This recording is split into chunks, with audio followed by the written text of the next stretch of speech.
Semuanya, kami hanya lewat dan tidak punya rencana melakukan apapun. Tianxia tahu bahwa dia tidak dapat dengan mudah memprovokasi kekuatan lain, bagaimanapun juga, Master Sekte telah memberitahunya. Jika iblis tidak mengambil tindakan, para biksu bersenjatakan pedang juga tidak akan mengambil tindakan. Namun Penatua Zuo Xiang mengikuti Tian Luo dan sudah bertarung. Keduanya memiliki temperamen yang buruk, dan mereka bertabrakan dalam sekejap. Gemuruh. Dengan suara yang memekakkan telinga, cahaya pedang yang tak terhitung jumlahnya bertabrakan, dan Tian Luo dipukul maju mundur. Setelah dipaksa kembali, Tian Luo memandang Penatua Zuo Blind dengan kaget, sedikit mengernyit dan berkata, "Kamu orang tua, kamu benar-benar mampu." Jelas sekali, Tian Luo bukan tandingan si tua buta Zuo.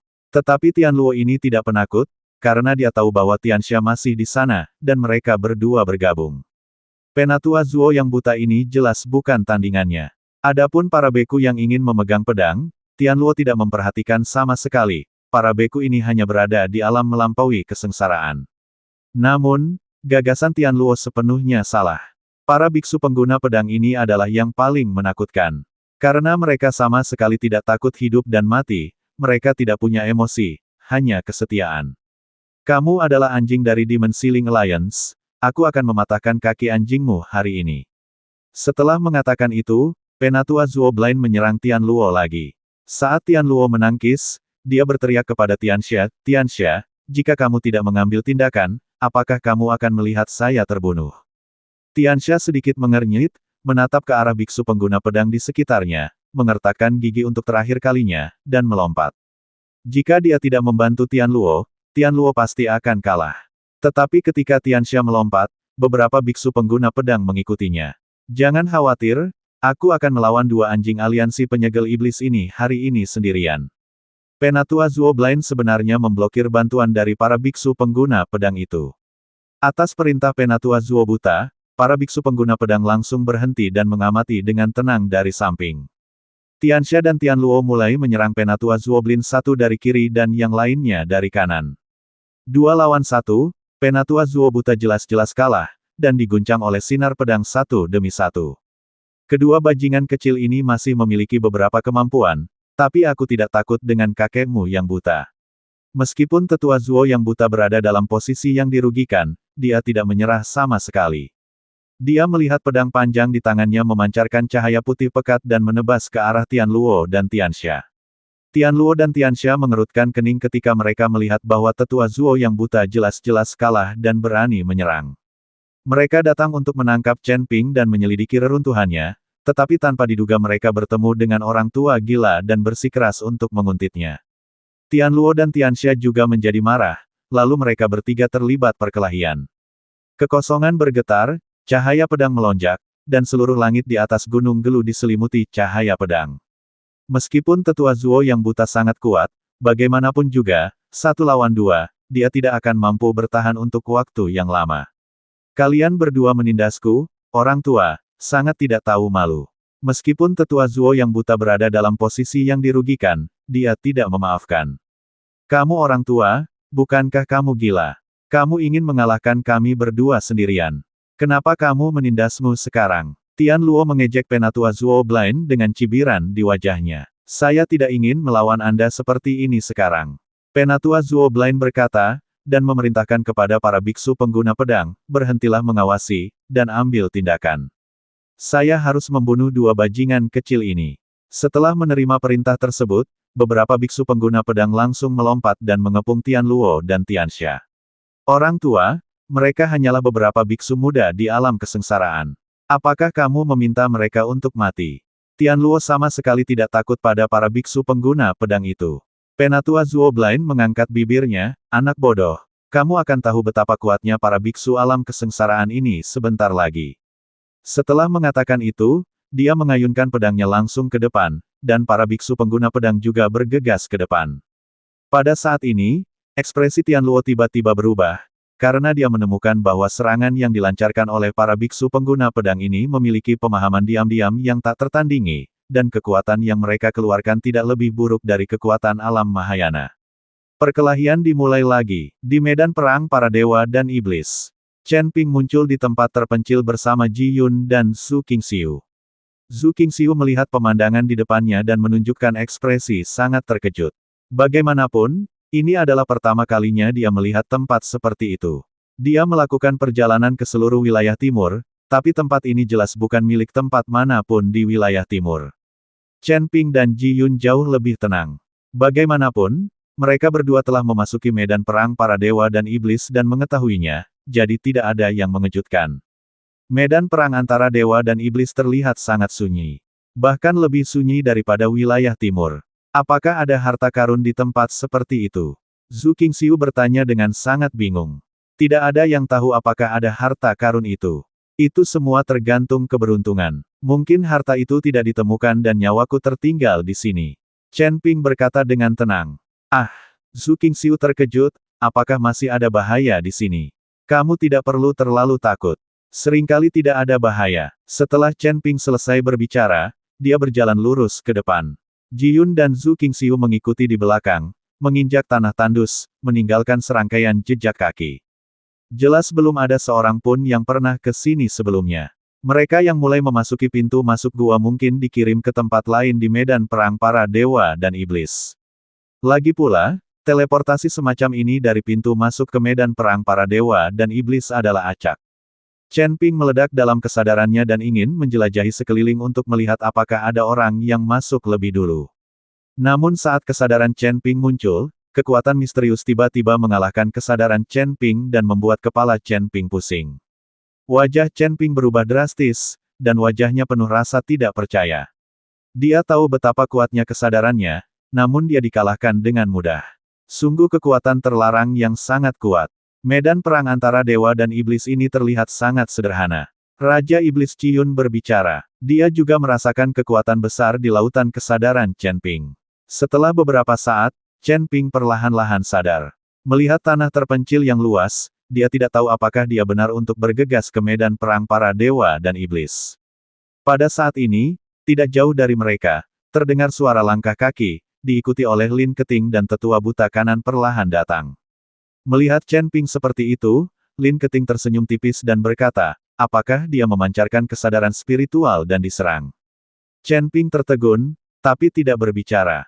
Ada batasan di sini. Anda tidak dapat menggunakan indera spiritual Anda untuk mendeteksinya, dan Anda tidak dapat meledakkan kekuatan spiritual Anda sama sekali.